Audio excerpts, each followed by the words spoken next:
On a commencé à acheter et c'était facile puisque tout le monde vendait. Pendant quelques années, il n'y avait pas une grue à Montréal. Il faut se remettre dans le contexte, pas une grue dans une ville, c'est énorme. Pendant plus d'1 an, moi, j'avais pas vu une seule grue. Donc les gens vendaient et on a réussi même à prendre un immeuble, de 78 unités dans ce qu'on appelle le ghetto de McGill, donc c'est près du centre-ville de McGill, c'est de Montréal, c'est dans le quartier universitaire de l'université de McGill. Donc 78 unités, on l'a repris pour 1 $. Simplement, on a repris une hypothèque infernale. Infernale, qu'il a fallu restructurer, qu'il a fallu gérer, qu'il a fallu travailler. C'est vrai que c'était difficile, mais quand même, 78 unités, 1 $. On a pu faire des opérations rapides et assez faciles parce qu'on était les seuls acheteurs.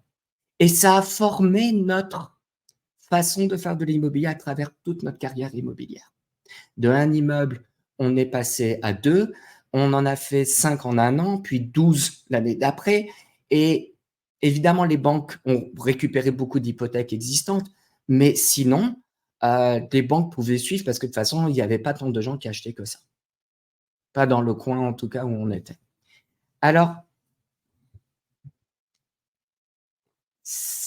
on était nouveau dans l'immobilier quand on a fait ça. Mais on a acheté, et c'est ça qu'il faut retenir de cette petite histoire, on a acheté au plus bas du marché. Et donc, on était peut-être nouveau. Peut-être on allait faire toutes les erreurs du livre, de la gestion immobilière, et on l'a fait.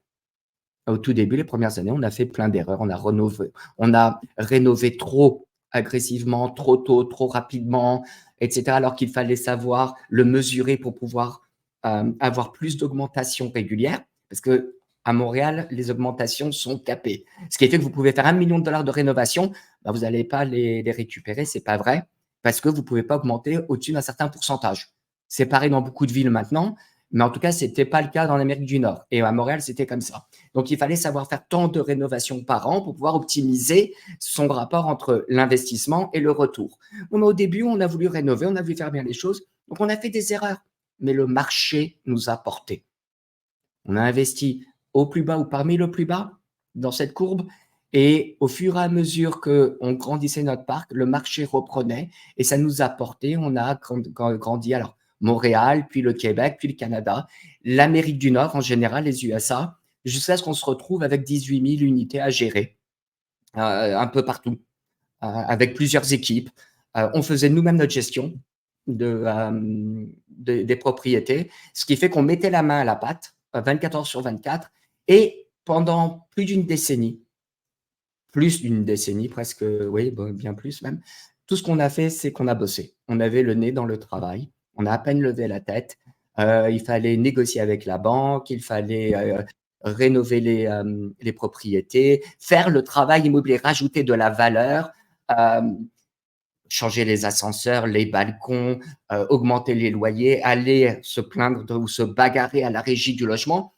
Et quand le locataire refuse l'augmentation, essayer de négocier les taxes, beaucoup de travail aussi dans ça, les assurances, etc. Et on a appris, et on a fait, on a grandi, on a optimisé. Les rénovations étant, je pense, l'aspect le plus critique et le plus important de la gestion immobilière, même si c'est un tout. Et à un moment, après plus de 10 ans, oui, beaucoup d'hypothèques avaient été remboursées de beaucoup, beaucoup, beaucoup, beaucoup. Et on a reçu un coup de fil de notre banquier qui disait, bon, mais il est temps peut-être de refinancer. Et c'est à ce moment-là, et ça paraît peut-être bizarre à dire, mais c'est à ce moment-là qu'on s'est rendu compte que mon frère et moi, on avait construit quelque chose d'important quand même. C'était là, wow, c'est vrai qu'on peut refinancer pour autant. Mais pendant 10 ans, tout ce qu'on faisait, c'était vraiment un travail acharné. On était jeunes, hein. Moi, j'avais même pas la barbe encore. Et après, je l'ai eu pendant des années bien, bien, bien noires. Bon, bah là, maintenant, vous la voyez.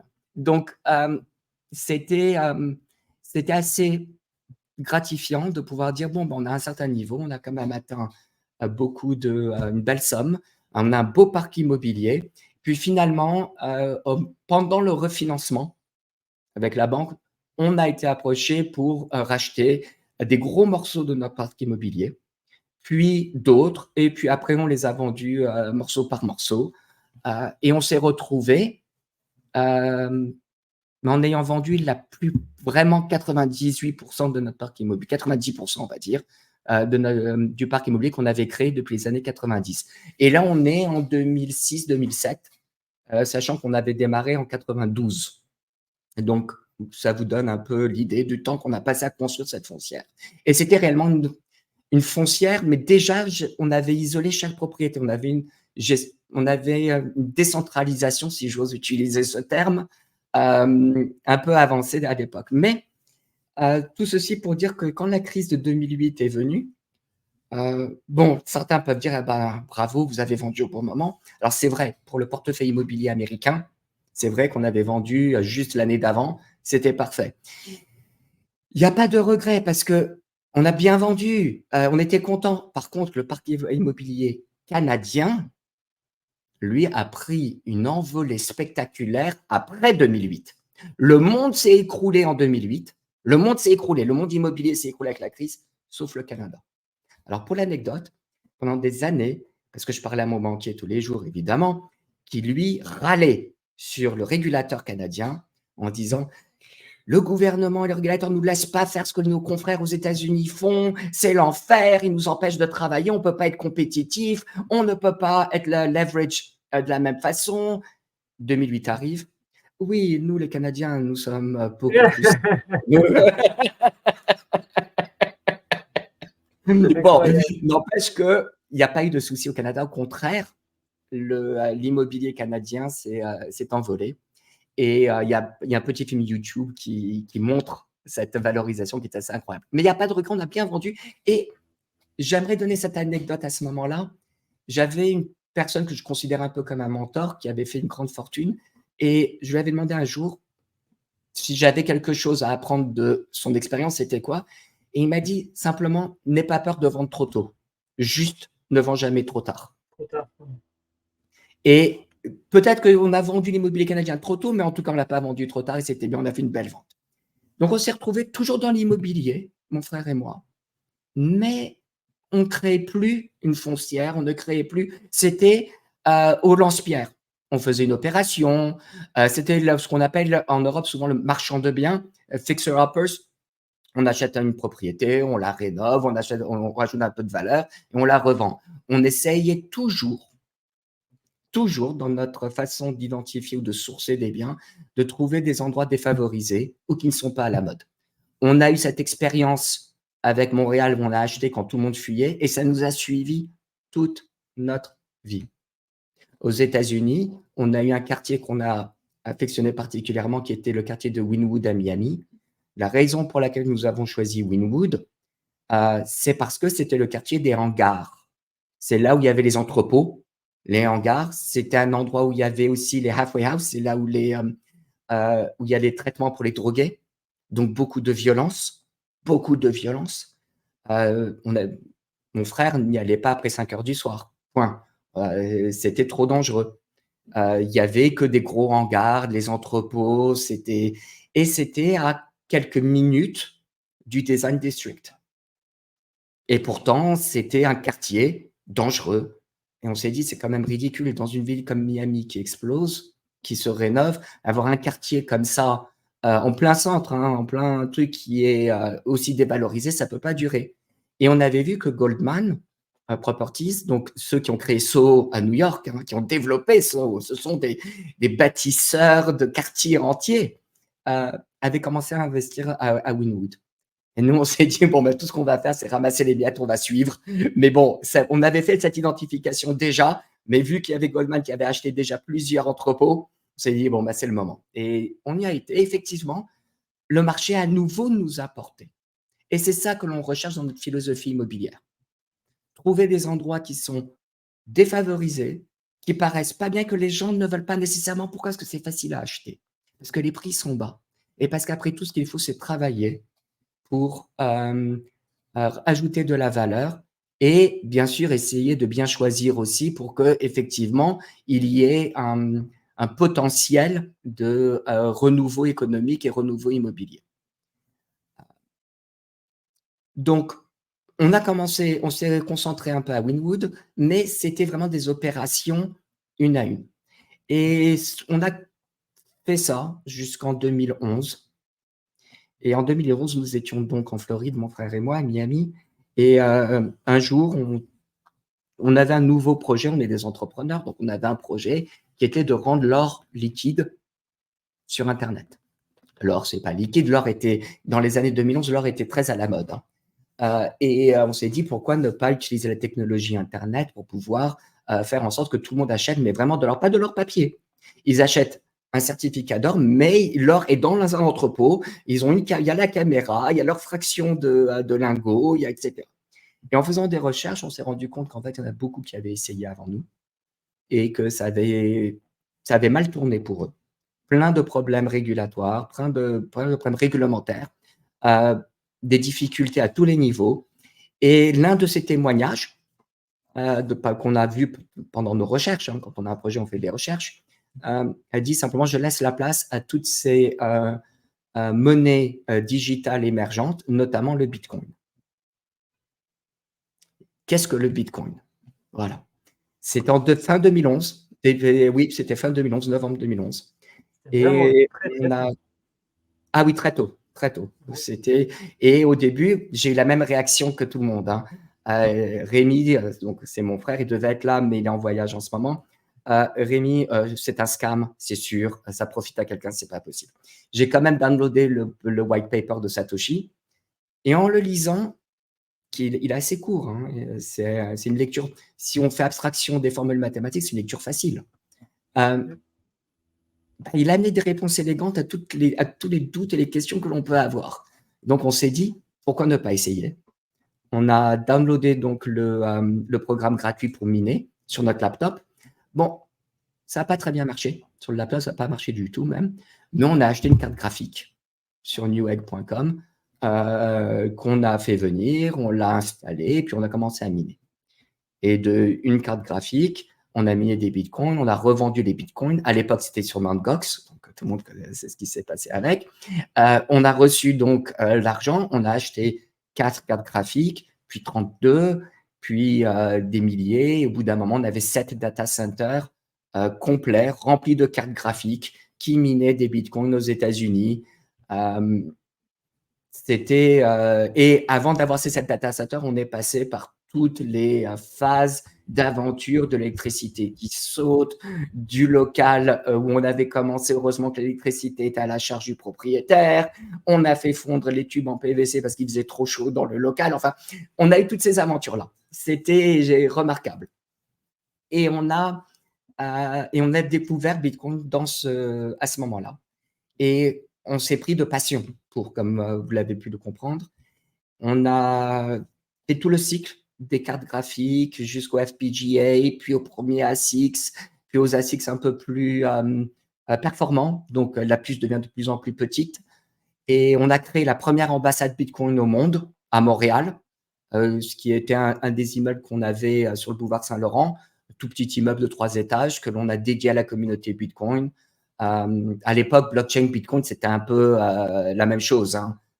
Quand on parlait blockchain, on parlait Bitcoin et vice-versa. Donc, la première ambassade Bitcoin est née à Montréal.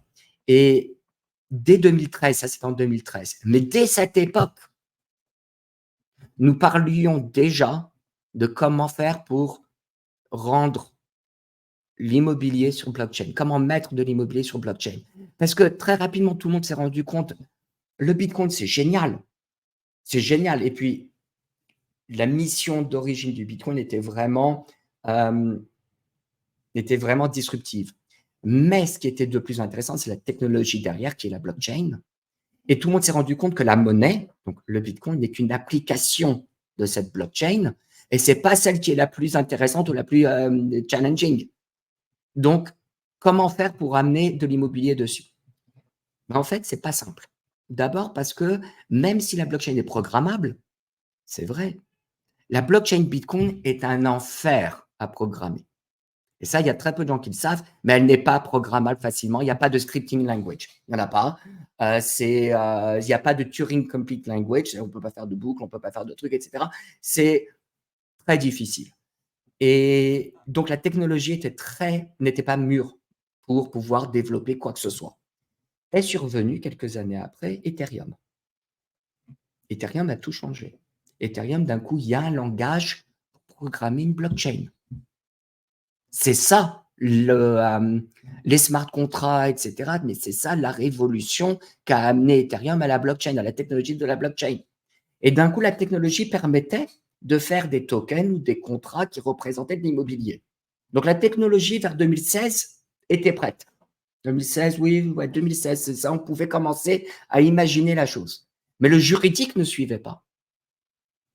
C'est bien beau de dire, moi j'ai mon token, j'ai créé un jeton, ça représente de l'immobilier.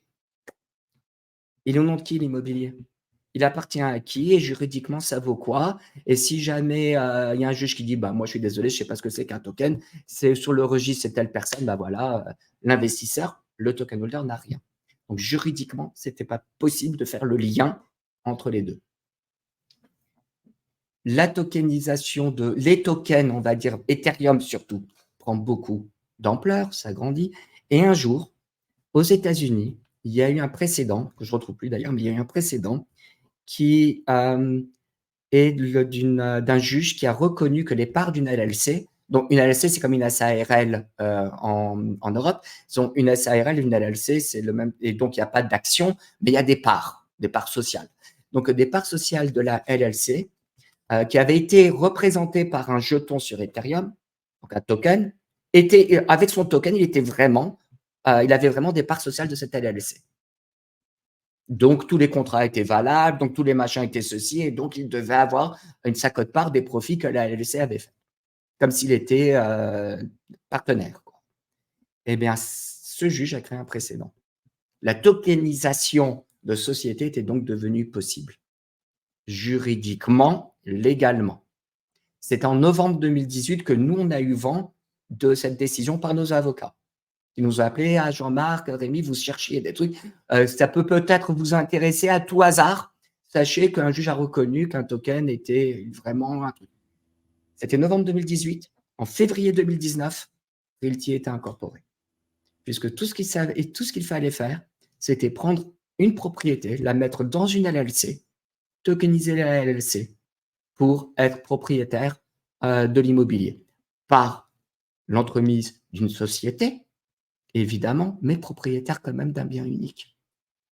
C'était la naissance de Realty. Donc, de 2013 à 2019, il y a eu tout ce travail où il a fallu attendre que la technologie évolue et que le juridique après évolue. 2019, donc, on crée Realty dans le but de tokeniser de l'immobilier et vendre des biens immobiliers. Nous étions convaincus, on le disait haut et fort, que c'était le futur de tous les investissements. Et là, on a eu beaucoup de pushback. Beaucoup de gens de l'immobilier qui disaient ouais, ton truc, c'est bien sympa, mais tout le monde sait que ça ne s'achète pas comme ça l'immobilier, que ça ne se négocie pas comme ça, et que ça ne s'applique pas, ce genre d'acquisition, à l'immobilier, aux transactions immobilières et au cycle immobilier. Donc, tu vas nécessairement à la catastrophe. D'autres disaient, pourquoi est-ce que les gens de la crypto, ceux à qui tu t'adresses, et dans ma tête, ce n'était pas le cas. Hein. Comprenez bien, Realty ne devait pas s'adresser au marché crypto. C'est de l'investissement immobilier. Mais dans la perception de beaucoup, puisque c'est sur blockchain, c'est nécessairement crypto, pourquoi est-ce que les gens de la crypto seraient intéressés par l'immobilier quand ils font du 300%, du 2000% sur les cryptos par an? Pourquoi est-ce qu'ils vont aller acheter un bien immobilier sur lequel ils auront peut-être du 9, 10, 11%, 12% à tout casser et probablement dans les grandes villes du 5, 3 à 6%, on va dire. Pourquoi? Donc, qui est ton marché? A priori, ce sont des questions légitimes. Les gens de l'immobilier traditionnel n'en veulent pas. Les gens de la crypto ne sont pas intéressés. Où va-t-on? Quand on a un produit, il faut pouvoir le vendre. C'est quoi la direction? Et voilà, c'est quoi la direction? Eh bien, c'est là où on s'est dit ce qu'il faut, c'est éduquer. Il faut éduquer, il faut montrer l'avantage qu'a un token. Et c'était quoi l'avantage de proposer une part d'un bien immobilier? Bien, c'était de pouvoir faire bénéficier tout le monde de notre expérience dans l'immobilier. L'immobilier a toujours été bon pour nous. On a un dicton qui vient, bon, un dicton qui dit: «Si on s'occupe de son immobilier s'occupera de nous». Point. Et on a voulu vraiment pouvoir faire partager les jeunes et les moins jeunes, tout le monde, démocratiser l'investissement immobilier, pouvoir faire en sorte que tout le monde rentre dedans.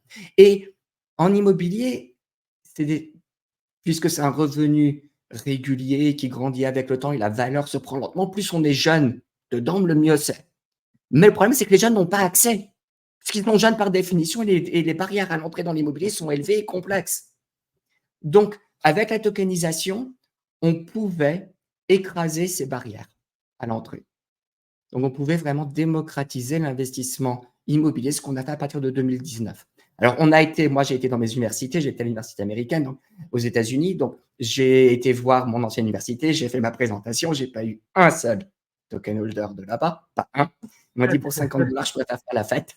D'accord, ok, oui, je vous assure. On est jeune, quand on est jeune, on est jeune. Alors là, j'ai été jeune, quelque part, je me suis dit, bon, ok, c'est pas ce qu'il y a de mieux, mais je peux comprendre quand même. Et surprenamment, ceux qui ont le plus écouté, c'est ceux qui avaient 25 ans et plus.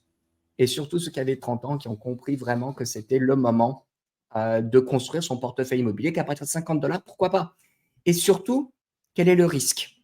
Et c'était ça qui a fait en sorte qu'on a pu avoir une première clientèle. Quel est le risque? $50, bon. Et en plus, on leur disait, si jamais vous n'êtes pas content, on vous rachète le token, point. Donc, autant essayer.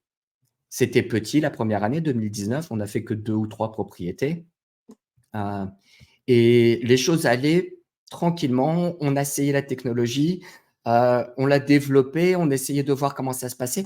On comprenait effectivement qu'il y avait cet aspect technologique, le wallet, qui faisait en sorte qu'un monsieur lambda ou madame Michou, comme on dit, ne pourrait pas investir. Pourquoi? Parce que même s'ils sont intéressés, dès qu'il y a cette barrière technologique qui est le wallet, eh bien, ça casse tout. Alors, est-ce qu'on s'arrête de travailler pour autant? La réponse est non, évidemment. Prenez l'exemple du email. Moi, dans les années 90, je me souviens, pour envoyer un message pour qui était l'ancêtre du email, il fallait taper SMTP, nom de l'envoyeur, nom du récipient, faire tout un machin. Il fallait savoir où aller déjà pour taper ces codes. C'était pas évident. Il y avait même pas de browser à l'époque. Donc, aujourd'hui, tout le monde envoie des emails sans même le savoir. Personne ne sait quel protocole on utilise, SMTP, IMAP, peu importe. C'est complètement oblitéré par l'interface utilisateur. La même chose va arriver et est en train d'arriver avec la blockchain. Exactement la même chose. Ce qu'il faut, c'est prendre position. Donc, il fallait continuer en se disant la technologie va évoluer. S'il le faut, on va aider à faire évoluer la technologie, mais la technologie deviendra très facile à utiliser. C'est le pari que l'on fait. Et donc, on a continué et on s'est dit, très bien, puisqu'on a ce côté plus techno, allons dedans complètement et on va embrasser l'aspect de finance décentralisée à 100%. Et on s'est mis dans le DEX, le premier DEX, et le plus gros DEX qu'il y avait à l'époque, c'est Uniswap. Donc, en novembre 2019, on était les premiers security tokens dans un DEX. Alors, qu'est-ce qu'un security token? Nous, dès le jour 1, nous avons dit très bien, nous sommes des parts d'une société qui détient un bien immobilier, donc nous sommes par nécessité une valeur mobilière. On ne va pas essayer de dire qu'on est un utility token, on ne va pas essayer de dire qu'on est un service, on ne va pas dire que ça a la couleur de l'alcool, ça ressemble à de l'alcool, mais ce n'est pas de l'alcool. Non, on est une valeur mobilière, c'est clair, et on va prendre sur nos épaules tout le carcan juridique et réglementaire qui s'impose à une valeur mobilière. C'est un enfer. Et en fait, c'est un enfer qui nous a suivis pendant longtemps, qui aujourd'hui est un défi qui nous suit encore aujourd'hui. Mais on va rentrer dedans un peu plus tard. Donc, on a parlé avec le fondateur d'Uniswap pendant à peu près, ça a été assez rapide, en moins d'un mois, on avait pu amener sur notre token toutes les spécificités qu'il faut mettre pour qu'un security token puisse avoir les paramètres pour rester légalement juridique, mais dans un DEX quand même. Donc, on a créé le whitelisting, on a créé les choses comme ça, etc., pour que ça puisse aller sur un DEX. Et en novembre 2019, les premiers real tokens étaient sur Uniswap. Et là, à ce moment, la cryptosphère, comme on aime utiliser ce mot, la cryptosphère s'est rendu compte de tout ce qu'on pouvait faire et potentiellement faire dans le futur. D'un coup, ça a fait un déclic chez beaucoup de gens et Realty a eu une croissance géométrique. Alors, elle n'était pas exponentielle, elle était géométrique. Les chiffres, vous savez, géométrique, c'est ça, exponentielle, c'est difficile à intégrer une croissance exponentielle. Mais on avait une très belle croissance qui venait principalement de la cryptosphère, c'est-à-dire des gens technologiquement habiles, des geeks, comme on dit, principalement masculins, et qui s'intéressaient plus par l'aspect technologique immobilier, mais qui se rendaient compte aussi que c'est quand même sympa, quand on a fait un bon profit dans les cryptos, de pouvoir mettre son argent dans un endroit plus calme. Une maison qu'on peut identifier, une petite maison sympa qui ressemble un peu à la maison de Hansel et Gretel, qu'on peut toucher, qu'on peut voir, etc. C'est cool, ne serait-ce qu'un temps. Puis finalement, les loyers tombent. Alors, il fallait aussi faire en sorte que les revenus soient rapides et réguliers. Pourquoi? Pour montrer aux gens que ça marche. Donc, on reçoit, nous, les loyers tous les mois, hein, c'est certain. Mais il fallait trouver une façon de ne pas attendre le mois à chaque fois. Et donc, ce qu'on a décidé, c'est on reçoit une propriété, on reçoit donc le loyer, mais un mois après, on commence à distribuer les loyers, mais on le fait toutes les semaines. Alors, au début, on a essayé tous les jours, mais après, il y a eu d'autres défis parce qu'on était sur Ethereum au début. Et pour ceux qui nous Très suivent, cher. je pense que beaucoup d'entre eux se souviennent qu'au début, quand nous, on a démarré, les transactions sur Ethereum n'étaient même pas une considération. C'était du genre, bon, whatever, c'est même pas un ajustement après la virgule. Et d'un coup, 1 an et demi après, bon, bah, les frais d'Ethereum, c'était, surtout quand on distribue les loyers tous les jours, c'était plus que la valeur de la maison. Donc, c'était un peu ridicule, quoi. C'était, bon, il faut trouver un autre moyen. Donc, on a dû on a dû rajouter une blockchain, on est devenu multi-chain. Enfin, il y a eu des défis technologiques et des défis réglementaires. Donc, en faisant cet exercice, on a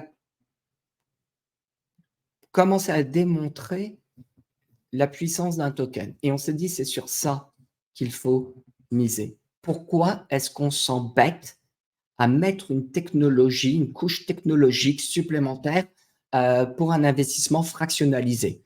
Parce qu'aujourd'hui, on comprend bien que le premier argument qui était la démocratisation de l'investissement immobilier, ce premier argument s'appelle la fragmentalisation, et il y en a qui en font sans passer par la technologie de blockchain. Alors pourquoi s'alourdir de cette technologie?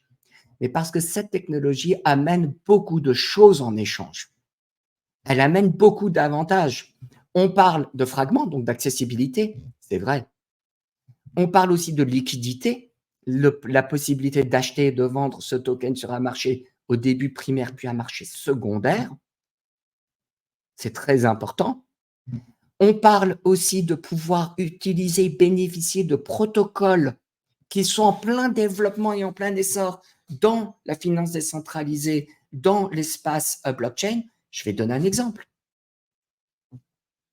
Il y a cette plateforme qui existe aujourd'hui, qui est immense, qui s'appelle Aave, qui permet de collatéraliser des cryptos.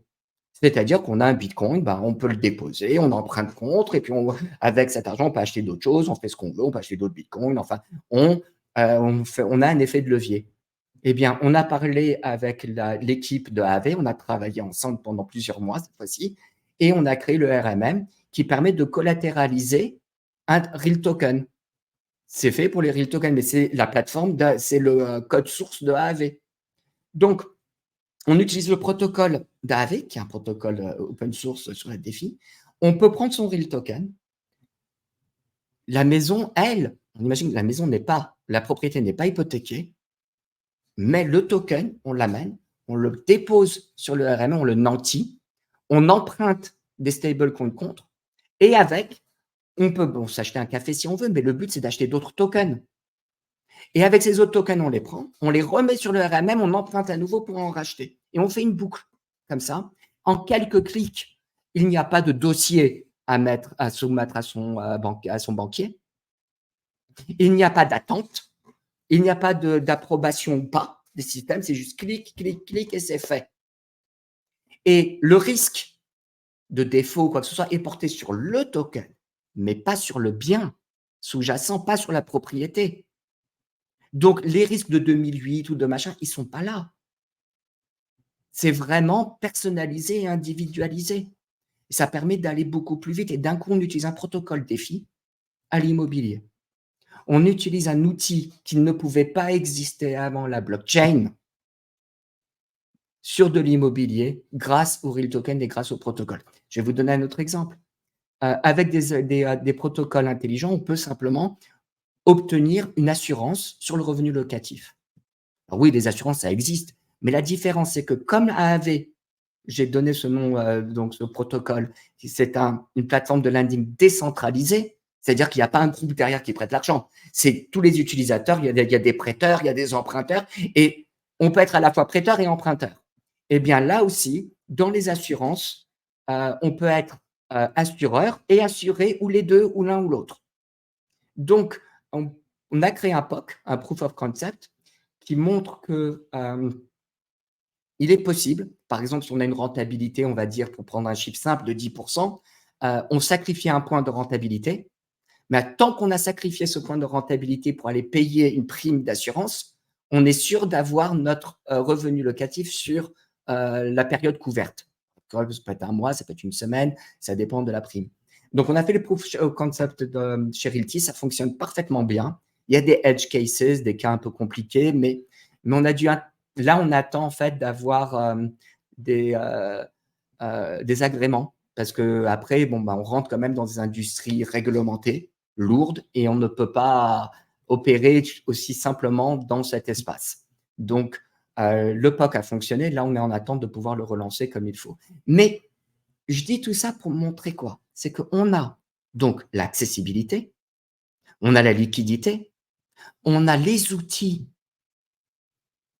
du monde de la finance décentralisée qui apparaissent, qui rendent le token, qui potentialisent le token, qui le rendent puissant. D'un coup, notre token n'est pas que une part d'une société et puis on attend. Non, on peut en faire des choses. On peut la nantir, on peut la vendre, on peut l'utiliser, on peut l'assurer, on peut faire plein de trucs avec. Et ça ne fait que commencer. Ça ne fait que commencer. Il y a des nouveaux concepts qui apparaissent tous les jours. Là, pour l'instant, on reproduit beaucoup de choses qui existent, mais en concept décentralisé. Déjà, ça ouvre une nouvelle dimension. Parce qu'il y a beaucoup de gens qui cherchaient qu'à leverager leurs tokens, qui d'un coup aujourd'hui sont à la fois emprunteurs et prêteurs. Donc, ils profitent de l'un ou de l'autre selon l'état du marché. Donc, il y a ces protocoles qui potentialisent le token. Ensuite, il y a l'internationalisation. Aujourd'hui, Realty, après 5 ans, est présente dans 154 pays. Nous avons des token holders dans 154 pays. Sur 160, c'est pas mal. Il y en a plus que 160, mais non, c'est pas ça, c'est qu'il y en a beaucoup qui sont blacklistés. Il y en a beaucoup qui sont sur la liste noire avec laquelle on n'a pas le droit de travailler. On est une société américaine, n'oublions pas. Donc, il faut imaginer ça. Et nous avons des token holders dans 154 pays. Imaginez ça avec une société qui fait de l'immobilier traditionnel normal. Expliquez-moi comment. C'est le token, justement, qui permet cette internationalisation. Il y a des gens à Bombay qui peuvent acheter un token qui représente de l'immobilier aux États-Unis, légalement et juridiquement avec contrat. C'est le token. Il y a des gens maintenant en Angleterre qui pourront qui peuvent acheter de l'immobilier en Amérique latine. Tout ça, c'est grâce à Realty. Et ça ne fait que commencer. On est au début de cette aventure. Le but, c'est quoi? C'est de justement donner une nouvelle dimension à cet aspect de l'internationalisation. Alors oui, il y avait des SCPI, oui, il y a des REITs aux États-Unis, oui, il y a des fonds immobiliers cotés. Il n'y a aucune internationalisation, il n'y a aucune potentialisation de la part sur des outils défis qui aujourd'hui, pour certains, sont compliqués à utiliser. J'en conviens. Demain, ça ne sera plus le cas. Déjà aujourd'hui, chez Realty, nous annonçons l'abstract count. C'est quoi? C'est une nouvelle technologie. Alors, vous dites, mais Jean-Marc, tu viens juste de dire que la technologie, c'est compliqué. Non, c'est une nouvelle technologie qui cache le wallet, qui rend le wallet presque invisible. Et ça a été développé par Ethereum, justement. Ça a été développé l'année dernière, en mars dernier, et on a travaillé presque sans relâche depuis que ça a été lancé pour pouvoir aujourd'hui faire en sorte que vous pouvez avoir votre wallet, créer votre wallet simplement avec votre adresse de réseau social, que ce soit Facebook, que ce soit Gmail, que ce soit peu importe, votre adresse email, et vous avez votre wallet. Vous n'avez même pas à vous en occuper, et vous êtes custodian, vous êtes dépositaire de vos biens, vous les gérez, il n'y a pas une tierce personne. Et ça s'appelle le abstract account, parce que ça fait abstraction du compte. Abstract account. Et Realty va être l'une des premières sociétés à l'appliquer au niveau de la DeFi et de la tokenisation. Donc ça, nous l'annonçons maintenant, et c'est pour de façon imminente ou immédiate. Donc, on en profite. Donc, tout cela pour dire que la technologie, bientôt, va être prête et pourra rendre des services qui avant étaient inimaginables. Alors, quel est le frein? Parce qu'on se dit, bon, d'accord, si c'est là, ça y est, tout le monde doit se lancer dedans. Le frein est exclusivement réglementaire et financier. Financier parce que ça coûte beaucoup d'argent. Tout ceci, c'est des entreprises quand même qui sont complexes. On a grandi avec. Pourquoi est-ce que c'est complexe? Parce qu'après tout, tokeniser l'immobilier, parce que dans tokenisant l'immobilier, on est 3 industries dans une seule société. On a l'industrie de l'immobilier. Mine de rien, il y a de l'immobilier à gérer. Mine de rien, on a beau avoir des associés, des machins, des partenaires, des gestionnaires de propriété, tout ce que vous voulez. Il faut faire le sourcing, il faut faire le management, il faut faire le reporting, il faut s'assurer que tout coule de source. Donc, c'est un métier en soi. Ensuite, on fait de la technologie, cutting edge technology, même bleeding edge. Il y a toujours des nouveautés qu'il faut suivre, toujours des développements, toujours des tests à faire, toujours des risques dans la technologie. Nous, il nous est arrivé plusieurs fois de passer des mois à développer quelque chose. Et une fois qu'on est prêt, il y a un nouveau protocole qui sort et qui est mieux que ce qu'on a fait. Donc, les mois investis en temps et en argent dedans, ça passe à la casse. Je vais vous donner l'exemple. J'ai parlé du abstract account. Nous, on avait développé ce qu'on avait appelé le walletless. Et on avait commencé à l'implémenter. Le walletless, c'était beaucoup de travail, beaucoup d'investissement. Et en fin de ligne, c'était moins puissant et moins facile à utiliser que l'abstract account. Voilà. Donc, le walletless, on commence à le phase out et le mettre de côté entièrement et complètement en faveur du abstract account. Donc, ça, c'est un exemple parmi beaucoup d'autres. Donc, il y a l'industrie de la technologie blockchain qui, en soi, est une industrie, c'est une spécialité. Et finalement, celle qu'on n'avait pas vraiment anticipée au tout début de Realty, c'est l'industrie des valeurs mobilières, la finance traditionnelle. Et ça a été une leçon rude et une leçon qui n'est pas si scalable que ça. Pourquoi? Parce que c'est une leçon qui implique, qui est locale et qui est juridique. Chaque pays a sa propre approche aux valeurs mobilières, sa façon de protéger son marché, des règles qu'il faut suivre, des agréments qu'il faut ou pas obtenir selon le volume, selon le nombre d'investisseurs, selon les approches. Et heureusement, il y a des zones qui sont harmonisées, comme l'Europe. En 2019, l'Europe n'était pas si harmonisée que ça. Aujourd'hui, elle l'est déjà beaucoup, beaucoup plus. Donc, en faisant un exercice dans un pays européen, on couvre, by and large, presque toute l'Europe. Les États-Unis sont harmonisés à travers les États, et encore, il y a des filing blue sky, enfin, ça devient compliqué. Mais il y a des pays, après, c'est morceau par morceau. L'Amérique latine, par exemple, n'est pas du tout harmonisée. Chaque pays est bien différent, chaque pays a ses propres règles. Il y en a qui ne reconnaissent même pas le token. Si c'est sur un token, tout est libre, on s'en fout. Il y en a d'autres, au contraire, ça ne change rien. Donc, cet aspect-là, ce n'est pas parce qu'on a fait le travail une fois qu'on va pouvoir le faire dans tous les pays. Donc, les émissions de tokens, si par exemple on veut faire de l'immobilier en Angleterre, il faut s'assurer que la réglementation anglaise du UK est bien respectée et consacrée dans le token lui-même, dans le smart contract du token, et que l'activité de vente de ce token, de distribution de ce token, respecte les lois du pays d'émission. Tout comme quand on vend dans un pays, même si c'est un token étranger, il y a des lois qui protègent le pays. Il faut s'assurer de respecter les règles de sollicitation, les règles de distribution, de machin. Ça devient d'une complexité immense et d'un coût financier, parce que c'est un coût juridique là qu'il faut payer à chaque fois pour s'assurer, important. Alors, tous ceux qui ont voulu dire au début, oui, mais nous, on a un utility token, vous vous souvenez, j'en avais parlé, donc ça ne s'applique pas à nous. C'est bien mignon, mais nous, on avait décidé dès le premier jour de dire on va travailler avec le régulateur ou les régulateurs. Au début, c'était le régulateur. On n'avait pas anticipé vraiment qu'il fallait parler à tous, mais c'est ce qu'on a fait et c'est ce qu'on fait. Et c'est pour ça que je dis maintenant aujourd'hui que Realty, en fait, ou la tokenisation immobilière, c'est réellement 3 industries en une. Finance, donc les valeurs mobilières, la technologie et l'immobilier. Et c'est là aujourd'hui on se rend compte du potentiel immense, mais aussi des difficultés que l'on a. Parce que la tokenisation, au début, c'est l'internationalisation, je l'ai dit. L'internationalisation, ça implique du juridique. À 154 pays, c'est une obligation juridique dans 154 pays, quasiment. Alors, non, parce que regardez l'Europe, c'est combien de pays l'Europe? Bah, Déjà, c'est plein de pays, mais c'est une régulation.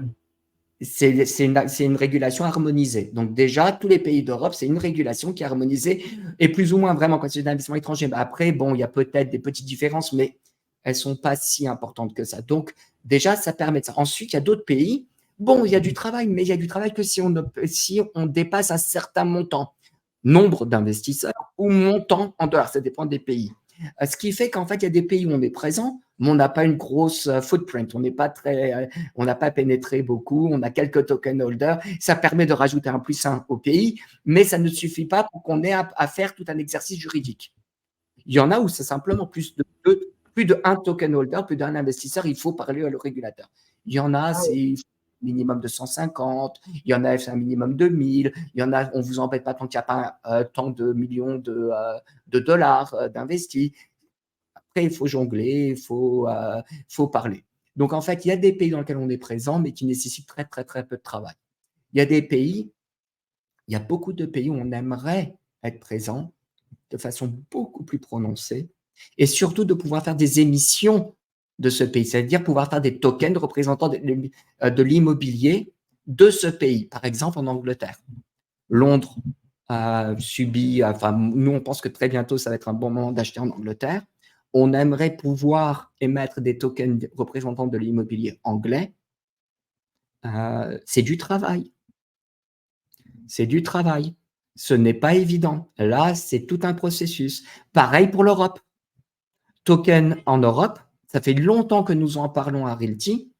Il y a 2 aspects. Il y a déjà vendre des tokens américains dans un pays d'Europe ou en Europe, mais ensuite, il y a pouvoir faire des émissions de tokens d'immobilier européens pour le vendre aux Européens et à l'étranger. C'est 2 exercices différents. Et le deuxième, on travaille dessus depuis longtemps.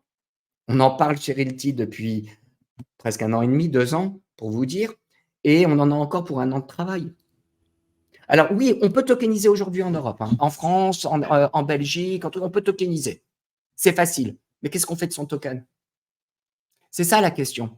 Qu'est-ce qu'on fait de son token? C'est-à-dire, on a le token qui représente soit une part de société, soit une obligation. Souvent, en Europe, on a choisi la route obligataire parce qu'il y a les droits de mutation ou les droits d'enregistrement. Je veux dire, excusez-moi, les droits d'enregistrement quand on vend et achète ou vend une part de société, etc. Mais le problème, c'est quoi? C'est que tant qu'on a un token, on ne peut pas avoir accès à un marché secondaire.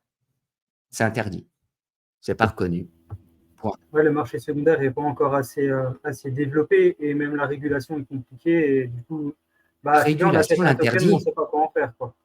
La régulation l'interdit. Ce n'est pas qu'elle n'est pas développée, c'est qu'elle interdit. Il n'y a pas de marché secondaire permis sur des tokens représentant des titres financiers. Pour cela, il faut faire demander.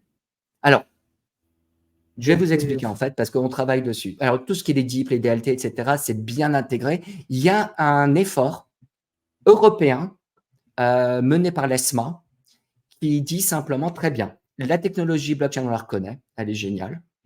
On va faire les choses, on ne veut pas tuer l'innovation, mais on va faire les choses intelligemment. Donc, on va créer d'abord un régime pilote Donc, ce n'est pas vraiment un bac à sable, mais c'est une expérience sur 3 ans, renouvelable 3 ans. Ceux qui veulent participer à la tokenisation d'actifs et donc surtout avoir accès à un marché secondaire de blockchain, doivent soumettre cette application de régime pilote. Et c'est projet par projet que ce sera étudié et vous aurez des exemptions que l'on vous donnera pour chaque projet au fur et à mesure de vos besoins, ce pendant 3 ans, renouvelable 3 ans. Voilà l'approche européenne.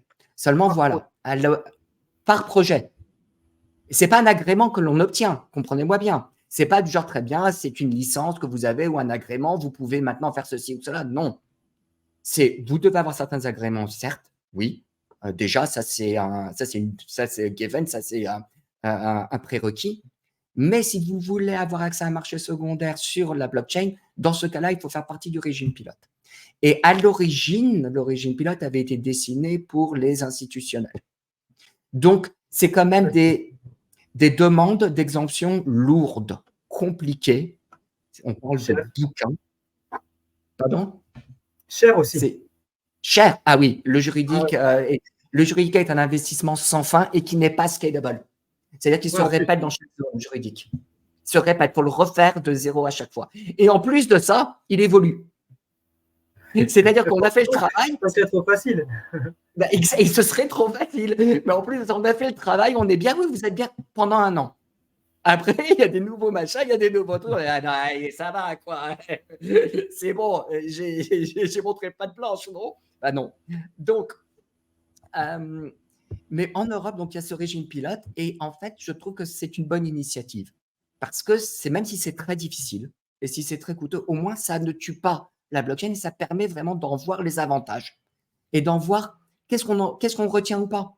Et moi, je pense, comme j'ai cru que la technologie allait évoluer pour devenir de plus en plus facile et de plus en plus simple d'utilisation, ce qui est le cas, je pense vraiment que l'utilisation de la blockchain est une évidence pour la finance. D'abord parce que c'est une transparence incroyable, une sécurité immédiate, un settlement. Un settlement, c'est une compensation instantanée. On n'a pas besoin maintenant d'attendre une forme de compensation, de recevoir son titre 2 jours après ou 1 jour après ou le lendemain. Non, c'est fait sur blockchain. Et si jamais c'est bien, on a les bons outils, ça va directement de la blockchain au programme comptable. Ce n'est pas encore tout à fait au point, ça, faut le savoir. Il y a des sociétés qui se spécialisent dessus. Il y a encore un peu de travail à faire, mais ça permet d'aller beaucoup plus vite avec une transparence parfaite. À tout moment, on sait qui a quoi. Il n'y a pas de rapprochement à faire, il n'y a pas de réconciliation. Tout est là. Et c'est sécurisé. C'est quand même, dans le monde de la finance traditionnelle, c'est une grosse étape. Grosse étape. C'est sûr. Donc, je pense que l'Europe va voir l'avantage immense de la blockchain et va émettre des règlements et des lois dans ce sens.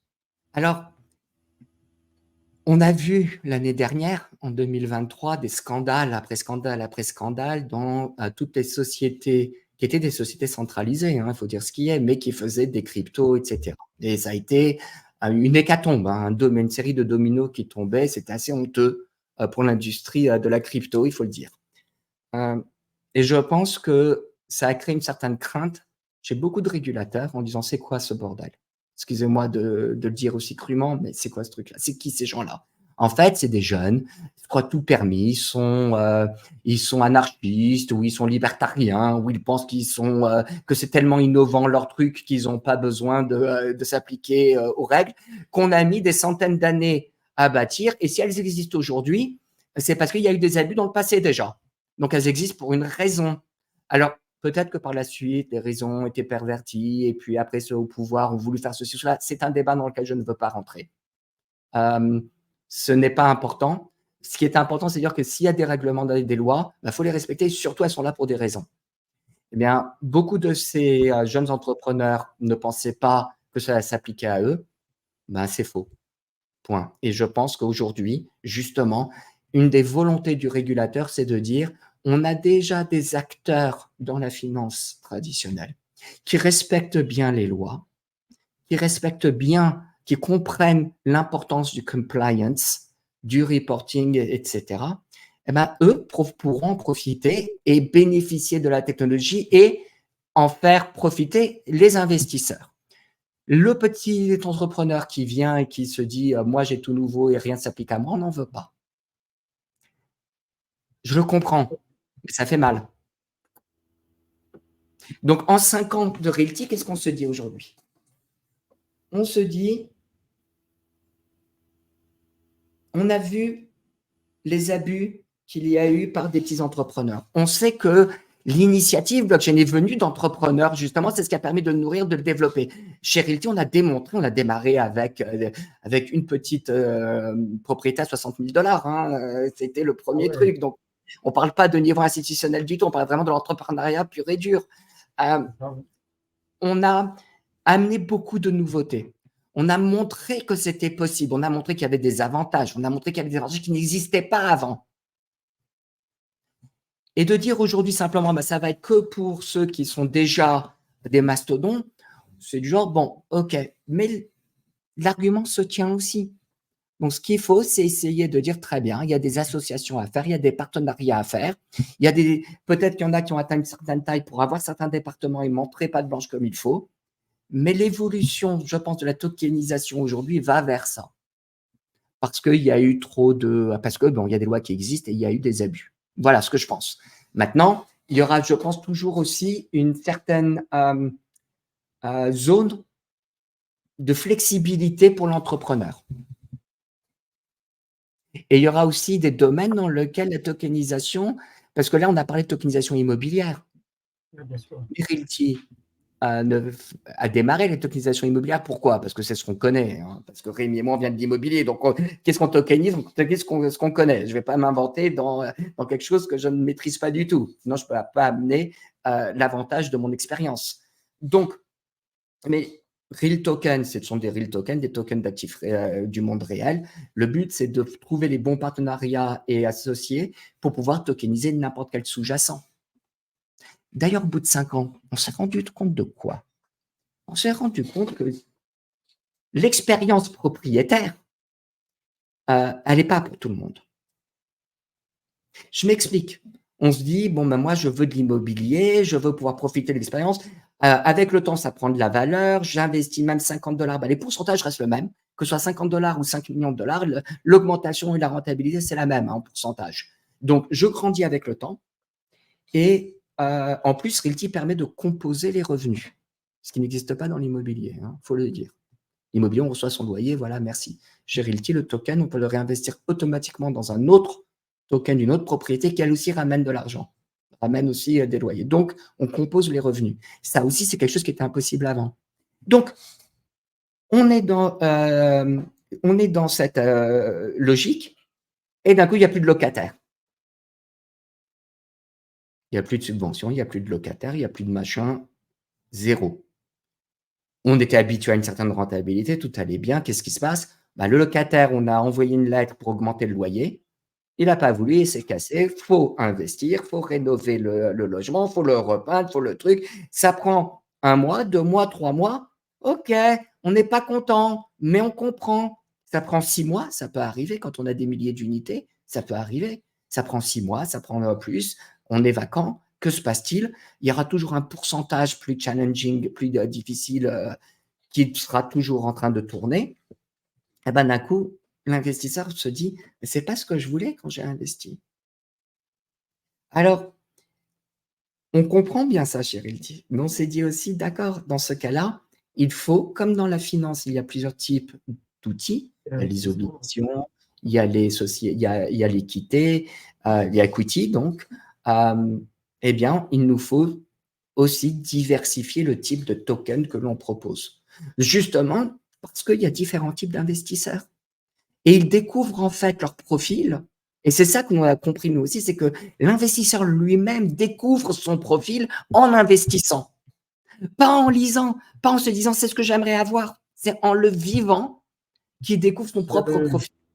Avec son expérience, son risque, son stress, en se disant oh là là, mais ça me stresse trop par rapport à sa compréhension aussi. Et d'un coup, il comprend ce que ça veut dire d'être propriétaire. Voilà. Oui, c'est pas une sinécure. Il y a du boulot, il y a des zones creuses, il y a des moments où c'est. Alors, des fois, il y a des réévaluations. Et là, on se dit waouh. Alors, parce que quand le marché est haussier, on se dit waouh, qu'est-ce que j'ai bien fait? Le marché a bien augmenté, mon truc a pris de la valeur. Il y a aussi une contrepartie à ça, hein. Ça peut aller dans l'autre sens. On l'a vu en 2008.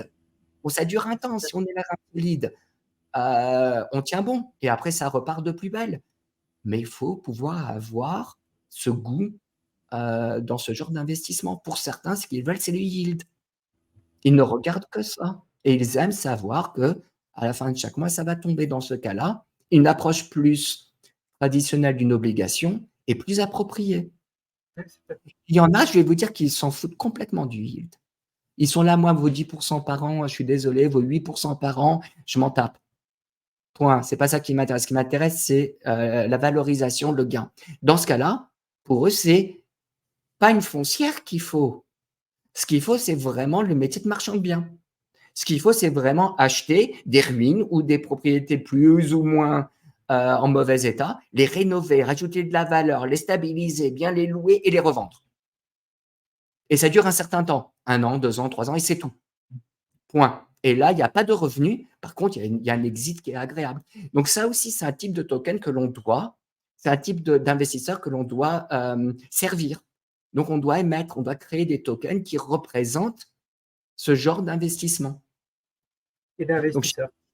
Et d'investisseurs, absolument. Donc chez Realty, nous avons démarré avec un type de token et maintenant, nous sommes en train de déployer une gamme de tokens qui permet de servir différents types d'investisseurs, justement. Ok, bravo. Voilà. Et donc tout ça en 5 ans.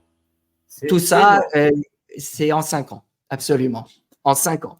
En 5 ans, nous sommes partis d'une petite ville, enfin d'une petite ville, non, nous sommes partis d'une ville Détroit, et nous l'avons choisi Détroit après beaucoup de travail. Pourquoi? Pour les mêmes raisons qu'on a fait de Montréal, pour les mêmes raisons que nous avons fait Wynwood, pour les mêmes raisons qu'à l'époque on avait été au Colorado, c'est parce que Détroit était la seule ville des États-Unis qui avait fait faillite. Il faut s'en souvenir, ça allait mal. Par contre, c'était déjà sur la reconstruction. Ça remontait déjà. Il y avait déjà un grand investisseur, Gilbert, qui avait commencé à investir des milliards à Détroit. Donc, comme on avait vu avec Goldman qui allait à Wynwood, là, il y avait Gilbert qui allait. On s'est dit, bon, ben, on va y aller aussi. Et on y a été en 2016 et on a commencé à travailler. On s'est fait une belle expérience. On a vu ce qu'on préférait à Détroit. Nous, ça a été l'immobilier subventionné, la classe C, les sections 8, etc. Et en 2019, c'est ce qu'on a proposé à nos clients. C'est quelque chose qu'on maîtrisait bien et il était surtout temps de le faire. Et on a vu avec les valorisations qu'en fait, c'était effectivement ça met du temps à l'immobilier. C'est vrai que quand ça met faillite à un moment, ça ne va pas revenir en 1 an. Ça met un cycle, ça met 10 ans. Donc, c'est pas la même volatilité que les cryptos, ça c'est sûr. C'est certain. Mais d'un autre côté, comme les cycles sont plus lents, ça nous permet de réagir. Et ça nous donne le temps de voir venir. Et comme on est tokenisé, quelque part, on a les reins assez solides et on peut survivre sans conséquences dramatiques les périodes creuses. Et il y en a toujours dans tout investissement. Donc, les périodes creuses, on peut les survivre facilement. Et de temps en temps, c'est ce qu'on appelle avoir les reins solides. Dans notre cas, c'est simplement ne pas être antifragile. Et ça nous permet de passer à travers ces moments sans douleur aucune, sans perte. Pas de rentabilité pendant cette période, mais au moins, après, ça repart et ça revient. Et ça remonte. Donc, en 5 ans, on est passé de Détroit, on a été à Cleveland, qui n'est pas très loin, puis on a fait Toledo, puis ensuite on a été dans l'État de New York, on est retourné en Floride, on a commencé à faire des investissements dans des resorts de luxe, on a commencé, etc. Et on s'est développé, on a diversifié l'immobilier, et nous allons maintenant dans d'autres pays, en Amérique latine notamment, que l'on va grandir. On cherche à faire l'Angleterre et l'Europe. Donc, l'Amérique latine, on est dedans. Il y en a beaucoup qui arrivent, on en a déjà fait quelques-unes. Par contre, l'Angleterre et l'Europe, c'est dans les travaux, on va dire. C'est dans le juridique depuis des années maintenant, mais ça met le temps que ça met. Ok. C'est impressionnant tout ce que tu as réussi à bâtir avec ton frère en 5 ans. Merci. Et là où on est fiers, c'est de voir que quand on a démarré, il n'y avait que des geeks, comme je l'ai dit, principalement des hommes, principalement entre 35 à 55 ans, 30 ans, on va dire, jusqu'à 55 ans. Aujourd'hui, on a un nombre croissant de femmes qui investissent dans les real tokens. Et ça démontre qu'il y a une prise de conscience de l'investissement chez la femme qui est naissante, et c'est un mouvement qui, je pense, va exploser. Les femmes investissent différemment des hommes. C'est pas que j'essaye de faire des trucs, c'est que c'est comme ça. Les femmes sont beaucoup plus, ont moins goût du risque généralement, et elles ont une philosophie d'investissement que certains experts arrivent à mieux identifier que moi. Mais en tout cas, ce que je sais, c'est qu'on n'a pas simplement 2 ou 3% de femmes qui arrivent, non, on en a 20% presque. Wow. C'est pas anodin, exactement, c'est pas un mouvement anodin. C'est un vrai mouvement qui se passe et c'est quelque chose dont on est très content. Et ça démontre que la démocratisation de l'investissement immobilier est important. C'est surprenant comme statistique. Non, c'est fou comme statistique. Et on en est persuadé avec Lupo, c'est que les femmes arrivent de plus en plus dans l'écosystème Web3. On en est super heureux, on en est fiers. Et bravo à vous, mesdames, de pouvoir être de plus en plus dans l'écosystème. Et ça se représente, par exemple, par Jean-Marc et Realty qui voit un nombre considérable d'investisseurs et de clients qui rentrent chez Realty. Donc, félicitations. Alors, il y a plein de sujets que tu as traités, Jean-Marc. Franchement, c'est une machine. Ça fait 1h05 que le podcast a commencé. On n'a même pas eu le temps de parler avec Lupo. On n'a même pas eu le temps de poser une question. Tu as débuté, c'est incroyable. Félicitations, bravo pour ton expertise et tout. Merci. Il y a plein de questions du coup qui nous viennent. La première, c'est, tu t'es lancé avec ton frère. Première question, c'est pas trop difficile de travailler avec son frère. Est-ce que on est plus en confiance parce qu'on est sur une phase de relationnel et on se dit c'est cool, travailler avec mon frère, je peux y aller les yeux fermés. Est-ce que c'est challengeant aussi? Comment ça se passe de travailler en permanence avec son frère comme ça? Alors, mon frère, c'est mon frère. Je ne l'ai pas choisi comme étant mon frère. Par contre, j'ai choisi comme associé. L'avantage de mon frère, c'est que oui, c'est mon frère, je le connais très bien. L'avantage aussi, c'est que je connais très bien ses défauts. Je sais ce dans quoi il n'est pas bon et je sais dans quoi il excelle. Et là, on s'est retrouvés. Pourquoi est-ce qu'on est associés depuis maintenant plusieurs décennies, donc on ne va pas aller dedans. Mais c'est que justement, là où je suis moins nul, lui, il excelle et inversement. Donc, on est vraiment complémentaires dans nos talents. Ce qu'il aime faire, moi, j'aime pas du tout. Et moi, quand j'aime faire un peu d'administratif et j'aime aller jusqu'au fond des choses, etc., lui, il est plus dans le deal-making, le relationnel, la négociation, etc. Donc, on s'est vraiment trouvé, on a cet équilibre qu'on a nourri pendant des années de travail ensemble. Et après, je n'imagine pas, moi, travailler autrement maintenant. Est-ce que ça crée des conflits par moment parce qu'on se connaît bien et on s'est appuyé sur les boutons de chacun? Absolument. Absolument. Et on est expert en la matière aussi. C'est vrai. Mais bon, on le survit. Non, c'est sûr, c'est fou. Et aujourd'hui, ça représente quoi Realty en termes de produits tokenisés? Vous avez un chiffre en termes d'immobilier qui a déjà été tokenisé et peut-être même en valeur totale? Oui, en valeur, on a à peu près 100 millions de dollars qui ont été tokenisés, mais là, on rentre dans une phase de croissance agressive parce qu'on a mis en place certains jalons importants justement et juridiques aussi. Donc, on va pouvoir avoir cette accélération agressive dont on parle qui met du temps à construire, mais quand on atteint une certaine taille, ça se multiplie après. C'est géométrique, ça grandit de plus en plus facilement. Donc là, on atteint les 100 millions, on a 16 000 et quelques token holders dans 154 pays. On a plusieurs protocoles qui tournent, le RMM, le YAM, la maison de réinvestissement donc qui permet de composer les revenus. On a une équipe tech un peu partout. Alors l'assurance, on voulait le faire, mais on attend les agréments, on attend les choses, c'est long et c'est incertain. Je pense qu'on ne pourra l'avoir que si on fait une association avec des gens déjà dans l'industrie. C'est ce qu'on soupçonne. Mais bon, on explore encore, on aimerait le faire. La tech, notre POC est prêt, la tech est prête à être développée. Donc, oui, donc on a une belle taille, on cherche vraiment, et maintenant on touche toute tranche d'âge, toutes. Même les plus âgés, même les plus jeunes, c'est-à-dire à partir de 19 ans. On en a qui sont jeunes, qui ont 19 ans. Et puis, ils investissent. Alors, c'est des étudiants souvent, ils investissent $50 par mois, ils investissent. Mais c'est exactement. C'est génial. S'ils continuent à ce rythme et ils accélèrent quand ils peuvent et quand ils se mettent à travailler, ils auront 30 ans. Ils se surprendront eux-mêmes de la taille de leur portefeuille qu'ils auront mis de côté sans le sentir. Sans le sentir, ils auront mis de côté. Wow, c'est à moi ça? Ce sera comme ça. C'est fou. Et au jour d'aujourd'hui, vous investissez, donc à la base, donc tu disais que c'était surtout de l'immobilier, enfin des maisons, du résidentiel. Est-ce que maintenant vous faites aussi du professionnel comme, je sais pas, de l'hôtellerie, de l'industrie, des centres commerciaux, ou pour l'instant c'est focus à fond sur l'immobilier résidentiel? Alors, notre expertise à Rémi et moi, c'est le résidentiel. C'est ce qu'on connaît le mieux. Donc, c'est ce qu'on fait.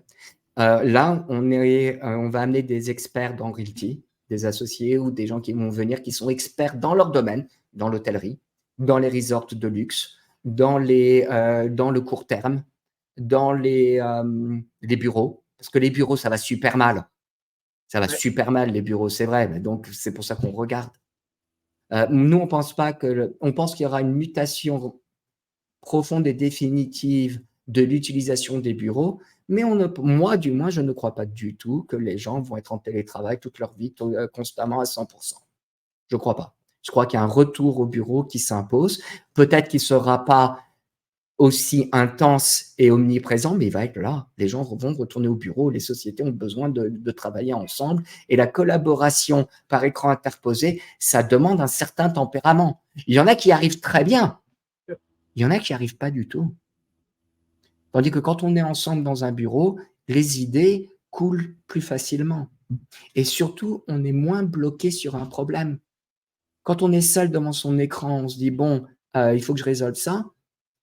Si on n'a pas le réflexe, parce qu'on est seul dans son bureau ou en télétravail, de faire appel aux autres personnes de la société, on peut être bloqué dessus 2 heures, 3 heures, une journée.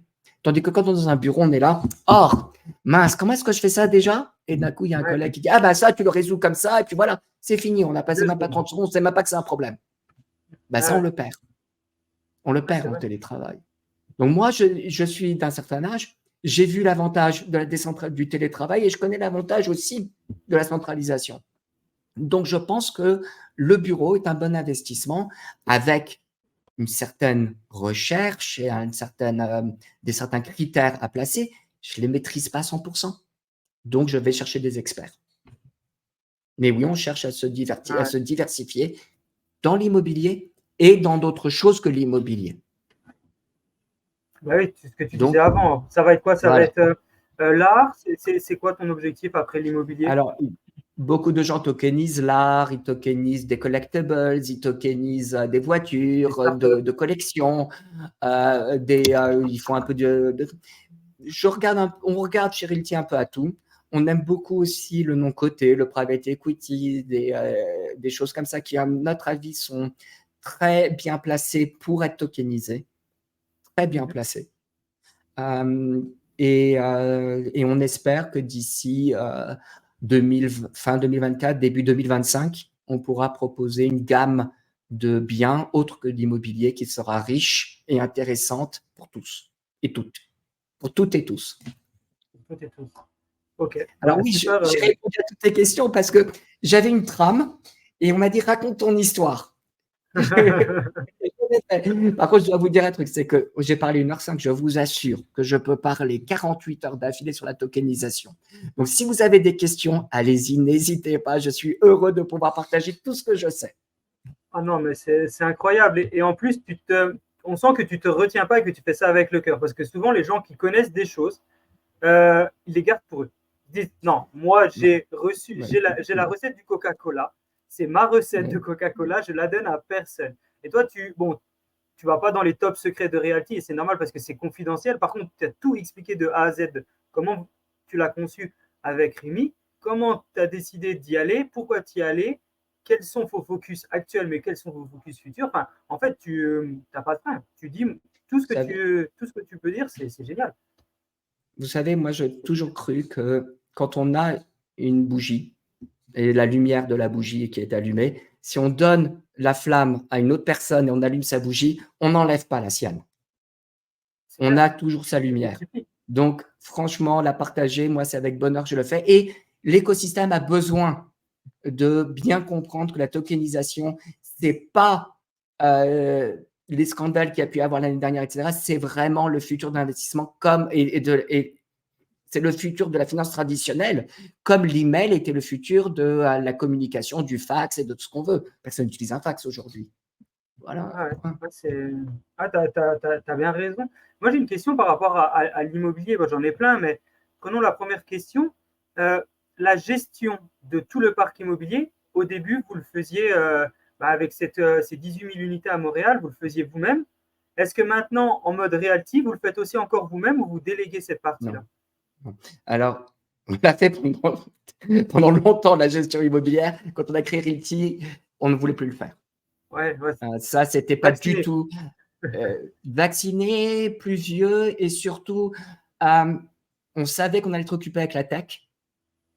Et on n'avait pas prévu d'être aussi occupé avec les lois des valeurs mobilières. Ça, on n'avait pas prévu. On pensait que l'avocat, on le voit une fois, ça y est, tout est fait, merci. Bon, on n'avait pas prévu les étapes suivantes. Mais on savait qu'on serait occupé et on voulait se concentrer sur la tech et sur choisir l'immobilier. Donc, d'entrée de jeu, dès le jour 1, nous avons pris des gestionnaires de propriétés professionnels et locaux.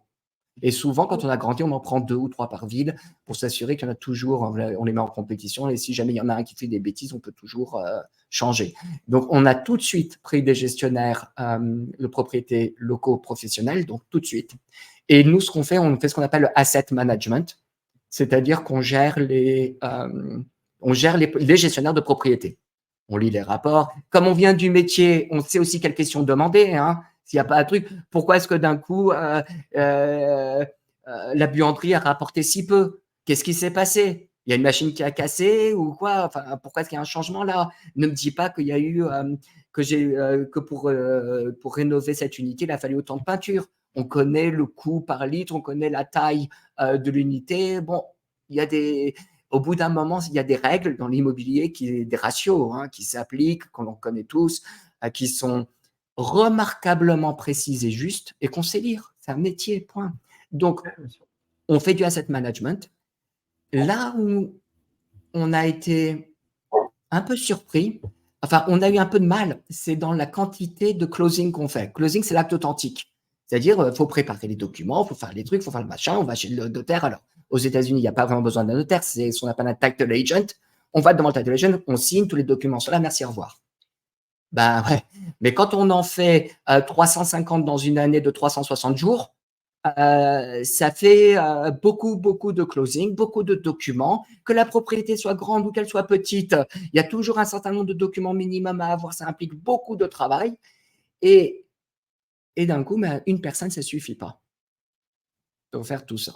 Et donc, c'est là où il faut embaucher plus de monde et des gens qui ont une certaine compétence, etc., etc. Parce qu'effectivement, on fait des propriétés. Les propriétés sont individualisées.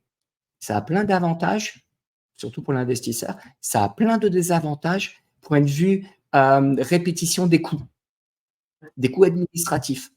Chaque société est indépendante. Chaque société a son filing à faire. Chaque société a ses frais d'incorporation. Chaque société a son administration. Ça se réplique. Et c'est quelque chose qui a appelé à évoluer. Ça doit évoluer parce que c'est juste trop intense, point de vue coût, point de vue main-d'œuvre, c'est trop intense. Donc, ça, c'est quelque chose que l'on va travailler, que l'on va évoluer dans les mois à venir. Alors, quelle solution on a? Pour l'instant, il y en a plein à l'étude. Ok. Et donc, du coup, Realty, vous êtes focus security token. Donc, vous n'êtes pas dans l'utility token, c'est que du security. On n'a fait que du security token depuis jour 1. On va avoir notre token de gouvernance, le REG, qui est imminent, qu'on peut annoncer dans quelques heures ou jours, qui va être évolutif. Ça fait 5 ans maintenant. On l'a annoncé il y a 3 ans. Donc maintenant, il est temps, quoi. Ça va. Ça y est. C'est devenu la blague. Et quand est-ce qu'il arrive? Bientôt, soon. D'ailleurs, on l'appelle le token soon. Parce que, bon, voilà, maintenant, il arrive vraiment. Il va être évolutif. Donc, au début, ça ne sera pas la Mona Lisa parfaite, la Joconde, excusez-moi, ce ne sera pas la Joconde parfaite, truc, mais il y aura des fonctionnalités de base, mais ce sera un seul token. Ça sera le token de gouvernance de Realty, ce sera un utility token, point. Le reste, ce sont des security tokens, donc des valeurs mobilières. Oui. Donc, à chaque fois, tu recrées une LLC par produit. Alors, au début, on a fait des LLC. Quand on a été vers l'internationalisation, il a fallu changer la structure juridique. Donc, on a évolué vers des SA, Bon, tout ça, ça a été c'est le travail justement d'avocats et de réglementation. Par exemple, bon, ben, les LLC, c'est bien sympa, mais les SARL, elles ont des fonctions fantastiques et c'est des outils d'une puissance et d'une flexibilité incroyable à l'intérieur du pays. Dès qu'il s'agit d'investisseurs étrangers, etc., c'est plus du tout la même chose. Et il y a des lois qui empêchent justement des SARL ou des LLC d'être distribués dans certains pays. Donc, à un certain niveau. Donc, on a dû changer de structure juridique et ça aussi, c'est un travail de chaque foulée. C'est-à-dire qu'à chaque fois qu'il y a une innovation, quelque chose de nouveau que l'on veut faire, on doit adapter notre structure juridique. Ok. Et vous tokenisez dans le but d'un achat ou vous achetez et après vous tokenisez? Dans quel ordre vous fonctionnez? Voilà. Vous fonctionnez Alors, via au tout de la début, levée ou via... voilà. Alors, au tout début, on achetait d'abord parce qu'on ne savait pas si on allait vendre ou pas, on ne savait pas. Donc, on achetait d'abord. On avait notre bien qu'on avait stabilisé ou pas. Le premier, on l'avait stabilisé, on l'avait rénové, le truc, il était fin prêt et on l'a tokenisé. Et on a fait ce modèle pendant quelques temps. Les maisons partaient vite. Hein. On parle d'une maison de 100 000 $, elle partait en 45 secondes, 1 minute 30, quelque chose comme ça. Donc, j'ai vu des trucs passer. Voilà, ça allait très, très vite pendant certains moments. Donc, on s'est dit, c'est plus la peine d'acheter en avance. Ce qu'on fait, c'est qu'on met une offre d'achat. Alors, la façon dont les offres d'achat, les étapes d'offre d'achat et de passer à l'acquisition sont un peu différentes aux États-Unis d'autres pays, comme bon, chacun a ses propres, même si en général c'est la même chose, chacun a ses propres spécificités. Mais ce qu'on fait, c'est qu'on fait une offre d'achat. Donc, on bloque l'achat. On a une option d'achat, en fait. On met un petit dépôt, mais qui est remboursable pendant un certain temps. On fait notre due diligence. Donc là, on investit de l'argent. Si jamais ça ne se fait pas, on voit que l'immeuble n'est pas bon, ben, on reprend notre dépôt. On a perdu le temps et l'investissement dans la due diligence, mais ça ne se fait pas. Si jamais ça se fait, on voit que la propriété est bien, elle correspond à un bien. Le dépôt, à ce moment-là, on dit très bien, on va prendre la maison. Donc, le closing est dans 1 mois ou dans 2 mois. Le dépôt devient non remboursable. Mais à ce moment, on tokenise. Ce qui fait qu'à ce moment-là, on crée la société, on capitalise la société en vendant les tokens. Et en ayant capitalisé la société, eh bien, après, on a l'argent pour aller acheter le bien devant le title agent. Voilà, aussi simple que ça. Ok, c'est clair. Je pense que, et ça, on pourrait presque faire un podcast que pour ça, mais vous avez dû être confronté à énormément de choses. Vous avez dû débroussailler un marché qui n'existait pas. Donc, vous êtes arrivé, on vous a mis à l'entrée d'une forêt et on vous a dit, ou d'une jungle, parce que ça ressemble presque à une jungle tellement que l'écosystème est énorme. Et on vous a dit, bon, bah voilà, maintenant, il faut faire un chemin tout droit ou un peu tordu, c'est vous qui voyez, mais en gros, il faut aller de l'autre côté. Et vous avez dû débroussailler. Alors, pour ceux qui arrivent derrière vous, on va dire que c'est facile parce qu'ils peuvent s'inspirer, peu importe les pays, ils peuvent s'inspirer. Mais vous êtes là, vous avez débroussaillé, vous avez galéré, payé des avocats, des fois des avocats qui ne devaient pas être bons, d'autres qui ne connaissaient pas, d'autres qui ne comprenaient pas. On recommence, puis après on va aller voir les régulateurs, ils se disent mais c'est qui Jean-Marc avec son realty, il est rigolo, mais qu'est-ce qu'il nous fait? Et puis après j'imagine ça devait être un truc à toute épreuve, en plus face à des gens qui, pour la plupart, à l'époque, je pense en 2019 encore, prenaient ça pour un scam, hein, parce que déjà encore aujourd'hui c'est le cas, mais devait se dire mais c'est un scam géant ce truc, c'est un Ponzi, c'est pas possible. Et c'était vraiment, vous deviez être des explorateurs pour aller trouver ces options et aller trouver des solutions à tous les problèmes en permanence. Parce qu'au jour d'aujourd'hui, il y a beaucoup moins de problèmes qu'avant. Alors, on va pas se mentir, celui qui se lance aujourd'hui, c'est beaucoup plus facile parce qu'il y a des gens comme Realty qui sont venus, qui ont tout débroussaillé. Et l'avantage aussi, c'est qu'aujourd'hui, ils savent d'entrée de jeu ce qu'ils ne peuvent pas faire. Et oui, tant que nous, on ne savait pas, on a dû vraiment le découvrir. Hein.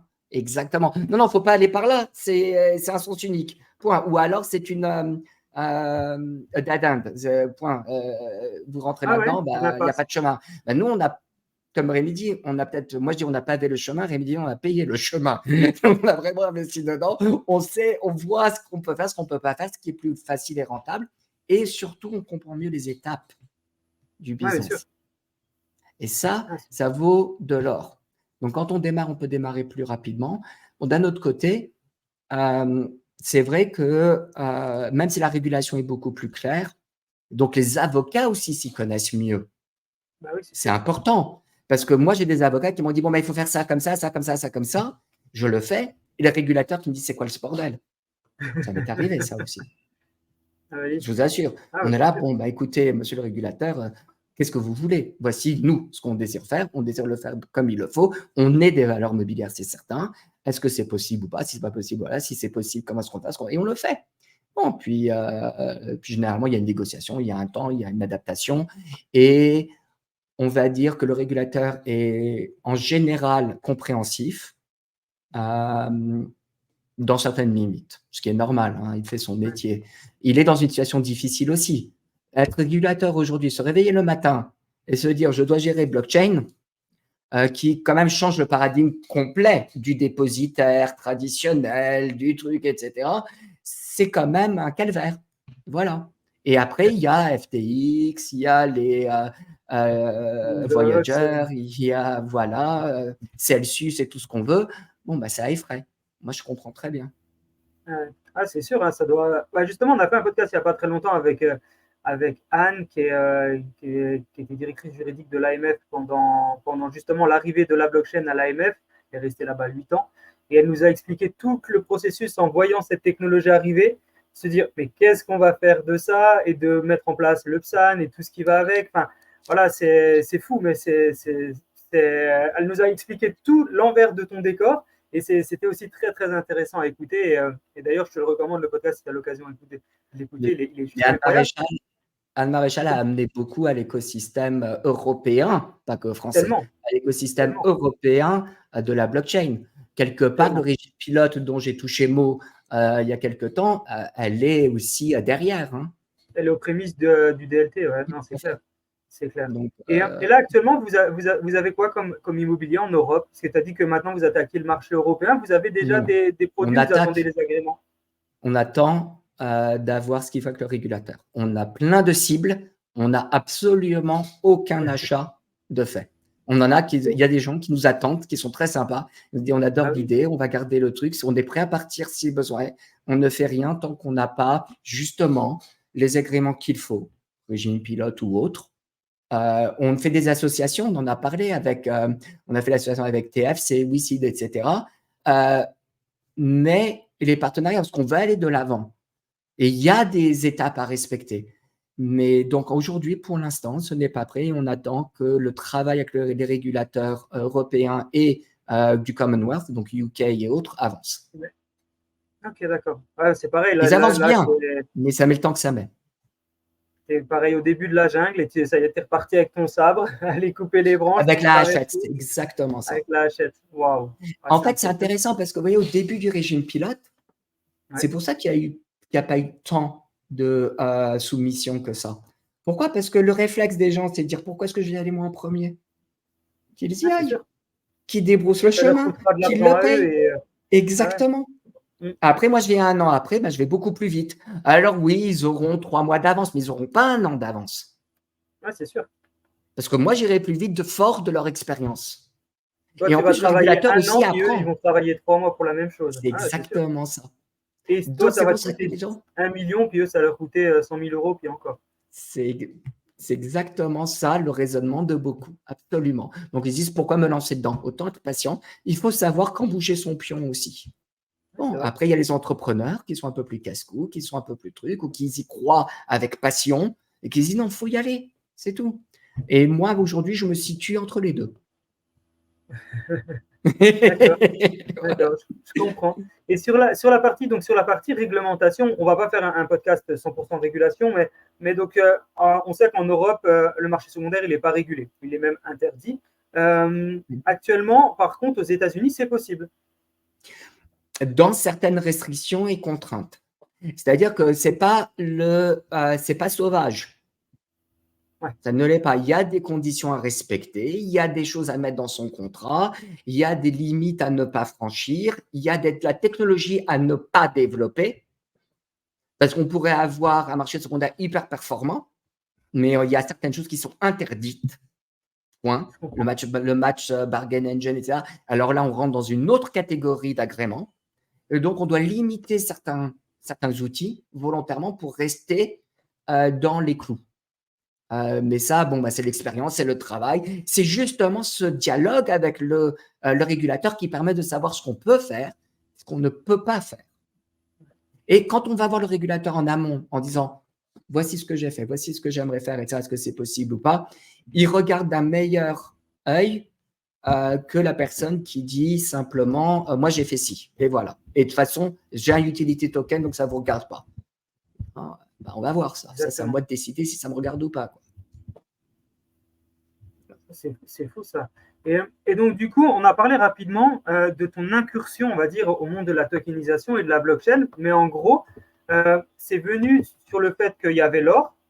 Tu voulais donc mettre en gros faire de l'or 2.0. Ouais. Tu as eu l'introduction sur la blockchain. Félicitations à toi. Tu as fait aussi la maison du Bitcoin à Montréal avec ton frère. Vous deviez être les premiers à l'époque. Franchement, encore. C'était la première ambassade du Bitcoin au monde. La première, absolument. Ah, dans le monde en plus. Il y en a eu 19 dans le monde. Dans le monde, c'est l'ambassade Bitcoin à Montréal. Vous pouvez vérifier en 2013. Et la première ambassade Bitcoin, maison du Bitcoin, peu importe comment on appelle ça, au monde. On était les premiers. Bah, bravo, on était, la presse se posait des questions. Bah ouais, non, mais c'est clair. Bon, bah, je pense que du coup, tu as l'habitude d'être un peu. On reprend encore l'exemple de la personne au début de sa jungle avec sa hachette, mais je pense que c'est l'histoire de ta vie. Hein. Enfin, avec ton frère, c'est l'histoire de votre vie tous les deux. Alors, il faut imaginer un peu la scène parce qu'il y a quand même des choses un peu drôles. Comme vous le savez, on l'a dit, je viens du monde immobilier. Quelque part dans le monde immobilier, le banquier nous aime beaucoup.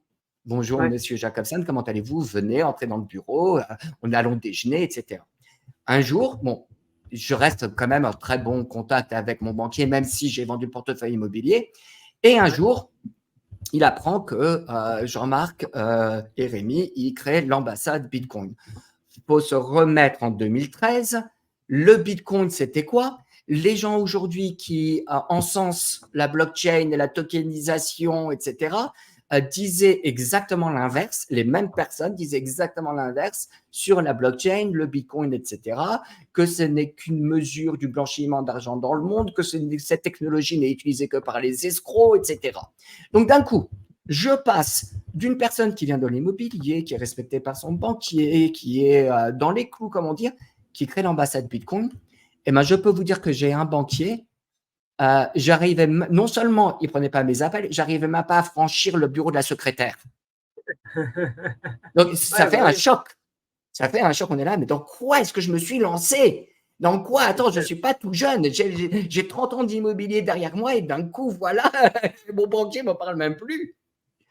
Bon, c'était un banquier, mais bon, non, mais ça, c'est arrivé, hein, ça, c'est véridique.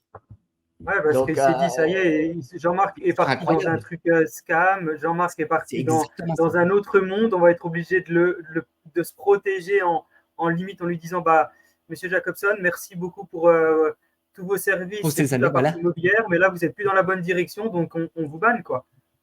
Et moi, j'ai un ami qui travaille dans une grande banque d'investissement à New York, et il m'a dit, Jean-Marc, je t'aime beaucoup, mais tant que tu es dans cette industrie, ne m'appelle pas. Et maintenant? Ah, maintenant, c'est autre chose. Mais maintenant, c'est moi qui suis très occupé. Maintenant, il a changé d'avis. Bah, les choses ont changé, mais c'est vrai qu'à l'époque, c'était mal vu. Hein. C'est vrai, il faut s'en souvenir. C'est il n'y a pas si longtemps, vous l'avez vécu aussi. Voilà. Donc, tout ça, on l'a vécu, on a débroussaillé, on a été à la hachette, on faisait, à l'ambassade Bitcoin, qu'est-ce qu'on faisait? On faisait des meet-up où notre but était, alors, c'était ça, tous les bitcoiners et blockchainistes étaient bienvenus gratuitement dans l'ambassade, ils avaient des bureaux, ils avaient Internet, etc., ils pouvaient travailler, mais leur contribution, c'était de donner 1 heure de cours par jour aux gens qui étaient curieux et qui rentraient dans l'ambassade pour savoir ce qu'on fait. On essayait d'attirer du monde. Et 1 fois par semaine, on faisait des conférences, des meet-ups où on voulait inviter les régulateurs, les administrations, les institutions, etc., pour expliquer. Alors, au début, c'était pas très… c'était surtout des curieux et des jeunes qui arrivaient, mais après, avec le temps, mine de rien, on a commencé à avoir une certaine présence, oui. Ça a dû prendre du temps, ça ne devait pas être facile, mais…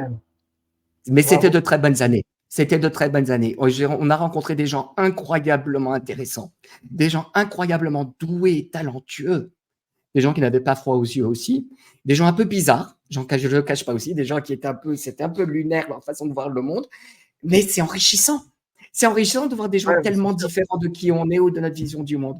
Donc, c'était des années, franchement, pour nous, innovatrices et enrichissantes. C'est le bon mot, je pense. C'était super. Et là, dans la tokenisation, Moi, ce que j'aime maintenant, c'est quand je parle de tokenisation, j'ai la Refink derrière moi. Hein.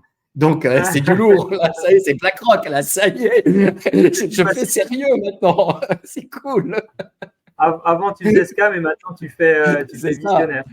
Exactement. Aujourd'hui, on fait donc du coup les 5 ans de Realty.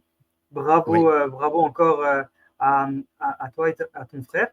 Qu'est-ce qu'on peut souhaiter pour cet anniversaire pour les 5 prochaines années de Realty? Comment tu vois Realty dans 5 ans? Dans 5 ans, on se refait un podcast, Jean-Marc, et quel sera Realty dans 5 ans? Ce que je vois, ce vers quoi on œuvre et ce qu'on espère pouvoir accomplir, c'est vraiment avoir des tokens, des émissions de tokens qui viennent de beaucoup de pays différents, avec un marché secondaire puissant point de vue technologique et puissant point de vue utilisation internationale, complètement internationalisé, où une personne au Vietnam pourra acheter de l'immobilier au Canada ou emprunter un token au Canada pour acheter de l'immobilier américain et le revendre sur une plateforme internationale. De faire en sorte que cette internationalisation soit bien documentée, que le reporting soit automatisé pour pouvoir faire en sorte que la régulation, la compliance soit cool de source et soit reconnue, que la blockchain soit reconnue comme vraiment le registre de base. J'aimerais aussi pouvoir faire dire qu'on ne fait pas que de l'immobilier, qu'on fait beaucoup, beaucoup d'autres types d'actifs et que ce ne soit pas que les gros institutionnels qui le fassent, mais qu'on retrouve beaucoup même d'investisseurs immobiliers de taille moyenne qui aient accès à cette technologie de la tokenisation. Que ce soit réellement, que ça respecte quand même cette vision de la démocratisation et de la décentralisation, que ce ne soit pas fermé à une classe d'institutionnels qui ont, il faut le dire, hein, les institutionnels, ils ont un avantage, c'est qu'ils ont tout le back-office pour la compliance, pour le reporting, pour la compta, pour les trucs, ils ont ça déjà. Donc, c'est un avantage immense et pour le régulateur et pour l'investisseur. C'est une sécurité d'avoir tout ça. C'est important. Pourtant, je pense qu'avec la blockchain, on devrait pouvoir obtenir le même résultat de sécurité avec moins de poids, de coûts, et donc que ce soit accessible à un entrepreneur de taille plus modeste. Ouais. Voilà. Et ça, j'aimerais que Realty donc ouvre la voie à tout ça. Donc en gros, comme une bourse, mais pas forcément 100% avec des institutionnels et beaucoup plus de retail, avec des produits qui ne sont pas des produits cotés, qui sont des produits non cotés, qui ne veut pas dire forcément non régulés, mais non cotés, et tout un marché qui va avec, et c'est ce sur quoi Realty part, et c'est ce qu'on vous souhaite pour les 5 prochaines années. En tout cas. Merci beaucoup. Écoute, Jean-Marc, franchement, je pense qu'on pourrait faire un podcast de 5 heures ensemble. Je te sens chaud. Mais on doit mettre une fin à ce podcast, malheureusement. Je pense qu'on va en refaire un ensemble. C'était vraiment avec plaisir. Incroyable. C'est un énorme plaisir de t'avoir, un honneur, comme le disait Lupo en introduction. On a pris beaucoup d'informations, beaucoup de valeurs. Merci vraiment pour ça. Je pense que toutes les personnes qui nous écoutent aujourd'hui, et je précise encore, aujourd'hui, le podcast va sortir, c'est les 5 ans de Realty. Donc, vraiment, bon anniversaire à vous. Et que du bonheur pour les 5 années qui se sont passées et les 5 prochaines. Est-ce que tu as un petit mot de la fin pour concrétiser? Est-ce qu'il y a un sujet sur lequel tu veux revenir? Il y a une petite phrase que tu veux Ce que j'aimerais dire, c'est que l'immobilier se construit dans le temps. Commencez jeune, commencez tôt. Et ne soyez pas découragés s'il y a des moments creux ou des moments plus difficiles que d'autres. Continuez à investir à votre rythme. C'est ça que permet la tokenisation. Mais mettez le pied à l'étrier, c'est 50 €, 50 $. Essayez. Et ça ne vous plaît pas, vous bifurquerez, c'est liquide. Mais essayez et persévérez et vous serez surpris dans le temps de ce que ça peut faire. Voilà, essayez. Très beau mot de la fin. Très beau mot de la fin, Jean-Marc. Effectivement, faut essayer. Si on ne se lance pas, on ne peut pas juger. Il faut essayer, il faut se lancer. Puis il y a très peu de risques de ne pas prendre du plaisir avec Realty. En tout cas, quand vous voyez comment Jean-Marc vit sa société, et je sais que Rémi, c'est la même chose. On peut que prendre du plaisir avec Reality. Donc, bravo Jean-Marc, Merci. bravo à Reality. Bravo pour Merci Jean, merci Lupo. Merci à tous de m'avoir écouté tout ce temps-là. C'était vraiment trop plaisant. Avec plaisir. À très vite, Jean-Marc. À très vite. Merci.